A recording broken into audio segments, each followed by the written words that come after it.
June నెల జేసునాథుని దివ్యహృదయం యొక్క పూజిత మాసము 17వ రోజు. ఈరోజు ధ్యానాంశము దివ్యహృదయము. ఉత్తమ దైవ నీ దేవుడైన ప్రభువును నీవు పూర్ణ హృదయముతో, పూర్ణ మనస్సుతో, పూర్ణ ఆత్మతో ప్రేమించవలెను, సేవించవలెను. మత్తయి సువార్త అధ్యాయం 22 వచనాలు 37. జీవితంలో ఏది సాధించాలన్నా ఆ విషయం మీద మనస్సు కేంద్రీకరించాలి. ఏమాత్రం దానికి దూరంగా వెళ్ళిన అనుకున్నది సాధించలేం. మానవ జీవితానికి సంపూర్ణత యేసునాథుని దివ్య హృదయములో ఐక్యమైనప్పుడే వస్తుంది. నేను జీవించినా మరణించినా యేసు ప్రభువు కొరకే అన్నారు పౌలుగారు. మన జీవితం దేవుని సేవకోసమే అన్న సత్యాన్ని మరచిపోకూడదు. ఈ లోక సంబంధమైన విషయాలు చాలా అందంగా, ఆకర్షణీయంగా కనిపిస్తాయి. అవి అన్నియు మన అవసరాల కోసం దేవుడు సృష్టించాడు. కాని మనం ఈ వస్తువుల పట్ల, వ్యక్తుల పట్ల ఆకర్షితులమే సృష్టికర్తను మరచిపోతున్నాము. అందుకే యేసు ప్రభువు తన తండ్రినిగాని తల్లినిగాని నాకంటే మిన్నగా ప్రేమించువాడు నాకు యోగ్యుడు కాదు అన్నారు. ప్రాణం కన్నా మిన్నగా మనం దేవుని ప్రేమించాలని, సేవించాలని దీని అర్థం. దేవుని యొక్కోనికి ప్రేమ. దేవుడు తన కోసం కాక మనకోసం పనిచేస్తున్నాడు. దేవుడు మనల్ని సృష్టించింది తనను తెలుసుకుని ప్రేమించి, సేవించి అటువెనుక మోక్షం పొందాలని ఆశిస్తున్నారు. మనం యేసునాథుని దివ్య హృదయమందు ప్రగాఢ విశ్వాసం కలిగి చీకటి జీవితానికి స్వస్తి చెప్పి, వెలుగుగా తయారై సేవలందించడానికి సిద్ధపడాలి. యేసునాథుని దివ్య హృదయమును వెంబడించటమంటే సేవక రూపం దాల్చటమే. సేవక రూపం దాల్చటం ఎలానో యేసే తన జీవితం ద్వారా చూపించారు. మనకున్న పరిధిలో సేవ చేయటం అలవరుచుకోవాలి. సేవ చేయటవలనే మన జీవితం ధన్యమవుతుంది. పరలోక రాజ్య పౌరులుగా ఉండాలంటే సేవ, ప్రేమయే ప్రథమ విధులు. దివ్యయేసు తన పిత యొక్క చిత్తమును నెరవేర్చువారికి సేవలు చేసి వారిని మహిమపరచిరి.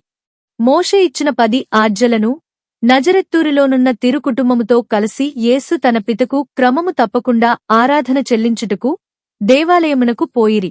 తానే గొప్ప జ్ఞానోపదేశకుడైనప్పటికీ దేవాలయమునకు వెళ్లి మహా ఆసక్తితో సువిశేష వ్యాఖ్యానమును వినియుండిరి.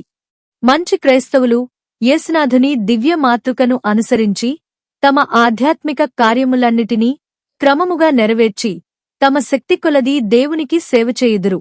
దేవుడు మనందరి యొక్క నైపుణ్యాలను బట్టి, మన సామర్థ్యాన్ని బట్టి మనకు ఇవ్వవలసిన వరాలను ఇస్తారు. పొందిన వాటిని వాడుకోవడం మనలో ఉన్న దైవ సేవ, వాక్కు వెలుగుమీద ఆధారపడియుంటుంది. ఆ వెలుగు కనపడాలంటే మన హృదయ ఫలకం మీద ఉంచబడాలి. వెలిగించిన వత్తిని మంచం క్రింద ఉంచితే దేనికి పనికిరాదు, అది ఆరిపోతుంది. అలాగే మనం పొందిన ఆత్మీయ వరాలలో వెలగాలి అంటే అది సరైన స్థలములో ఉంచబడాలి. యేసునాథుని దివ్య హృదయ వరాలకు మన హృదయాలు సరిగా స్పందించి మంచికి, మానవత్వానికి, సహృదయానికి, సౌభ్రాతృత్వానికి మనం ఎప్పుడూ సిద్ధంగా ఉండాలి. అదే ఉత్తమ దైవ సేవకు నిలువెత్తు నిదర్శనం. మన అనుదిన జీవితంలో మనం బాగా ఉండాలంటే మనం ఏం చేయాలి, ఏం చేయకూడదు అన్నీ మన చేతులలోనే ఉన్నాయి. మన జీవిత పిలుపుకు తగన విధంగా జీవించడం మొదలుపెట్టాలి. మన చుట్టుపక్కలవారు, చుట్టాలు, బంధువులు అందరూ బాహ్యాన్ని మాత్రమే చూస్తారు. మన అంతరంగాన్ని గమనించే యేసునాథుని దివ్య హృదయాన్ని మనం మారుస్తాము. వైద్యుడికి రోగి యొక్క పరిస్థితి తెలిసినట్లుగా నా గురించి, నీ గురించి ఆ యేసునాథుని దివ్య హృదయానికి మాత్రమే తెలుసు. కావున మన ఈతి బాధలను, కష్టసుఖాలను ఆయన పైనే మోపుదము. ఎందుకంటే ఆయన మనలన వదిలివేయువాడు కాదు. కారణం, ఎవరైనా నిన్న మరువవచ్చు కాని నేను మాత్రం నిన్ను మరువను అని చెప్పియున్నారు. మారని దేవుడు మన దేవుడు, మరుగైయుండదు ఏది ఆయనకు. పునీత మార్గరెటమ్మగారు ఈ విషయములో చెప్పునది ఏమనగా, దైవ సేవనందు ఎడతెగని ప్రయత్నమును, వెనుదరగని ధైర్యమును మనకు ఉండాలని చెబుతున్నారు. అద్భుత సంఘటన. ఫ్రాన్స్ దేశపు రాజులలో ఒక రాజు యేసునాథుని దివ్య హృదయమును తన హృదయాంతరంగ స్థలములో ఉంచుకుని జ్ఞానవాస స్థలముగా నెంచుకుని జీవించుచుండెను. తన పని నిమిత్తము ఆ రాజు ఒకరోజు కుటుంబమును వెడచి దూర దేశమునకు వెళ్ళెను. అనేక మాసముల వరకు ఆయన సమాచారము తెలియకుండుటచే అతని భక్తిగల భార్య ఆయన క్షేమ సమాచారములు తెలియపరచగలందులకు లేఖ వ్రాసును. దానికి ప్రత్యుత్తరముగా రాజు ఒక జాబు ఇలా వ్రాసును: నీవు చాలా రోజులు నన్ను చూడనందుకు ఏలా చింతించదవు? యేసునాథుని దివ్య హృదయమే నా పునీత మార్గరిత మరియమ్మగారి సుకృత వాక్యము. యేసునాథుని దివ్య హృదయ వాణి ఎప్పుడూ పలకరిస్తూనే యుంటుంది. మన హృదయ తలుపులు తెరచి ఉంచుకోవాలి. ఆ ప్రభుయేసు స్వరాన్ని వింటానికి సర్వదా సిద్ధంగా ఉండాలి. సుకృత జపము. యేసునాథుని మధురమైన హృదయమా, నేను మిమ్ము అధికమధికముగా ప్రేమింప అనుగ్రహము చేయనవధరించండి. యేసు తిరు హృదయమునకు సమర్పించుకున్న జపము. ఓ యేసువా, మా దివ్య రక్షకా, మమ్మును మా కుటుంబమును మీ దివ్య హృదయమునకు అర్పించుచున్నాము. మా హృదయములను మీ ఆధీనమున ఉంచుచున్నాము. వాటిని శుద్ధీకరించి బలపరచి బాగుచేసి మీ దివ్య ప్రేమను వాటియందు నింపండి.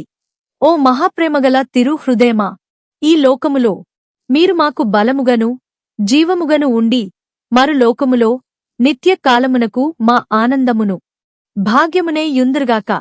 ఆమెన్. యేసుక్రీస్తునాథుని వెలలేని తిరురక్త ఫలములను చూసి ఉత్తరించు ఆత్మమీద మామీద దయగా ఉండండి స్వామి. పరలోక జపము. పరలోకమందుండెడు మా యొక్క తండ్రి, మీ నామము పూజింపబడునుగాక. మీ రాజ్యము వచ్చునుగాక. మీ చిత్తము పరలోకమందు నెరవేరునట్లు భూలోకమందు నెరవేరునుగాక. నానాటికి కావలసిన మా ఆహారం మాకు నేటికి అనుగ్రహింపుము. మా యొద్ద అప్పు పడినవారి మేము మన్నించినట్లు మా అప్పులను మీరు మన్నించండి. మమ్ము శోధనయందు ప్రవేశింపనివ్వక కీడులో నుండి మమ్ము రక్షించండి. ఆమెన్. మంగళవార్త జపము. దేవవర ప్రసాదము చేతనిండిన మరియమ్మ, వందనము. ఏలినవారు మీతో ఉన్నారు. స్త్రీలలో ఆశీర్వదింపబడినవారు మీరే. మీ గర్భ ఫలమగు జేసువు ఆశీర్వదింపబడినవారు అగునే. పరిశుద్ధ మరియమ్మ, సర్వేశ్వరుని యొక్క మాతా, పాపాత్ములమై యుండెడు మా కొరకు ఇప్పుడును మా మరణ సమయమందును ప్రార్థించండి. ఆమెన్. త్రిత్వ స్తోత్రము. పితా, పుత్ర, పవిత్రాత్మకు మహిమ కలుగునుగాక. ఆదిలో కలిగినట్లు ఇప్పుడును ఎప్పుడును సదాకాలము కలుగునుగాక. ఆమెన్. జేసునాథుని యొక్క పరిశుద్ధ దివ్య హృదయమా, మామీద దయగా ఉండండి స్వామి. జేసునాథుని యొక్క పరిశుద్ధ దివ్య హృదయమా, మామీద దయగా ఉండండి స్వామి.